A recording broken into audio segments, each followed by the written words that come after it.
게 되는데요.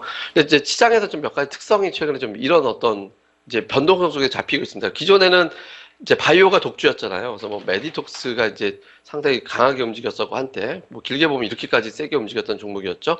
그래서 뭐 안국약품이라든가 아니면 이런 종목들 뭐 우리가 이제 한미약품 이런 기업들이 상당히 강하게 움직이는 그런 형태가 됐었죠. 근데 이 독주가 주춤해지면서 최근에 코스닥 시장하고 비교를 해보면 그러니까 코스닥 시장이 저점에서부터 이렇게 좀 아주 힘차게 밀고 올라가는 형태가 좀 되고 있잖아요. 근데 그거에 비하면은 원래 코스닥 지수보다 바이오가 더 세게 움직였었는데 최근에 올라오는 폭은 다 보시다시피 이렇게 지수보다 압도적이다 이런 느낌은 별로 없죠.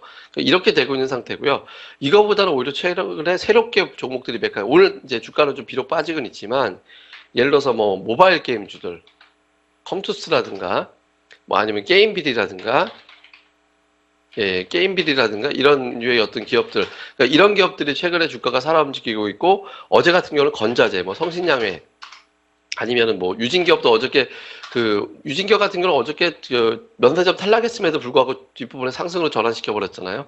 그리고 예를 들어서 뭐 현대리바트라든가 그러니까 이런 어떤 뭐 빌트인 업체들 아니면 가구 업체들 그러니까 이제 건자재로 분류를 하는 업체들의 주가가 상당히 강하게 움직이는 형태가 되고 있거든요. 그러니까 이제 그동안의 건자재 종목들이 안 움직였잖아요. 리바트만 봐도 주가가 이제 이렇게 멈춰 있는 상황이었는데 바이오 쪽의 어떤 집중도가 좀 완화가 돼주면서 오히려 이제 이렇게 좀 커지는 그러니까 주변으로 이제 커지는 형태가 이제 만들어지고 있다. 그러니까 종목이 좀 확산이 되는 그런 분위기가 만들어지고 있는 거죠. 그러니까 이런 이유는 그러니까 실적 시즌이 눈앞에 다가왔잖아요. 그러니까 어닝 시즌 눈앞에 와 있다 보니까 어닝 시즌 전에 어떤 실적이 뻔한 종목들 중에서 좀 그 바이오 같은 경우는 실적이 좀 어렵다라고 분석을 해볼 수 있잖아요. 당장 바이오 쪽은 뭐 그 뭐 보여지는 기업들 뭐 올라간 거를 설명할 정도로 실적이 좋지는 않거든요. 그러니까 여기에 대한 부담이 좀 있을 거고 그거보다 실적 대비 좀 싸거나 많이 좋아질 것 같네라고 예상이 되는 게 건자재라든가 게임주들이기 때문에 또 하반기 어떤 제품의 신게임 일정도 많이 잡혀 있죠. 그러니까